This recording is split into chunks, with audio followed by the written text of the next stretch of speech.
एक गांव में राजेश नाम का एक गरीब आदमी रहता था। उसकी पत्नी का नाम सुनीता था। राजेश अपनी पत्नी सुनीता के साथ एक छोटी सी झोपड़ी में रहता था। राजेश रोज पास के तालाब में मछलियां पकड़ता और उन्हें बाजार में बेचकर भोजन की व्यवस्था करता। एक दिन सुबह सुबह राजेश तालाब किनारे बैठा था। तभी उसकी नजर एक झाड़ी के पास पड़ी पुरानी सी पोटली पर पड़ी। उसे बचपन में दादी की सुनाई कहानियां याद आ गईं, जिनमें पोटलियों में खजाने मिलते थे। उसके मन में एक क्षण को लालच आया, कहीं इसमें भी सोना चांदी तो नहीं। आसपास कोई नहीं था। उसने धीरे धीरे कांपते हाथों से पोटली खोली, पर अंदर खजाना नहीं था, बल्कि एक सहमी सहमी सी छोटी सी बच्ची थी। राजेश बच्ची को देखकर सन्न रह गया। पोटली वहीं रखकर घर की ओर चलने लगा, मगर फिर उसका मन नहीं माना। राजेश बच्ची को उठाकर अपने घर ले गया और सुनीता से बोला, आज से यह हमारी बेटी है, इसका नाम लक्ष्मी रखेंगे। सुनीता गुस्सा से बोली, हमारे पास अपने खाने का ठिकाना नहीं है और तुम किसी की बच्ची ले आया। राजेश ने सारी बात बताई। सुनीता अनमने मन से मान गई, पर वह लक्ष्मी से प्यार नहीं करती थी, लेकिन राजेश उसे बहुत दुलार करता। समय बीता, लक्ष्मी बड़ी होने लगी। वह बहुत सुंदर थी। उसकी बातें जैसे शहद की तरह मीठी थी। लक्ष्मी अब घर के कामों में भी मदद करने लगी। रोज सब्जियां और राशन लाने बाजार जाती।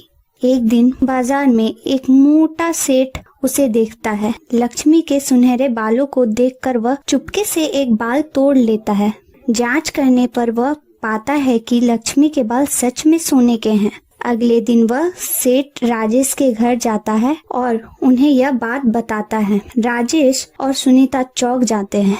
अब वे हर महीने लक्ष्मी का एक बाल उस सेठ को देते और उसके बदले उन्हें ढेर सारा पैसा मिल जाता। धीरे धीरे उनके हालात बदल गए। झोपड़ी की जगह बड़ा बंगला, मोटर कार और ऐशो आराम की जिंदगी मिलने लगी। अब सुनीता का व्यवहार भी बदल गया।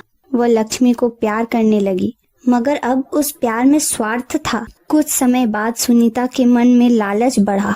अगर एक बाल इतना कीमती है तो सारे बाल ले लूं तो कितना मिलेगा। एक रात जब लक्ष्मी गहरी नींद में थी, सुनीता उसके सारे बाल काट कर ले गई और सेठ को बेचने गई। लेकिन सेठ ने बाल देखकर कहा, यह तो आम बाल है, इनमें सोना नहीं है। सुनीता घबरा गई। घर लौटकर देखा, लक्ष्मी के बाल अब सुनहरे नहीं, काले हो चुके थे।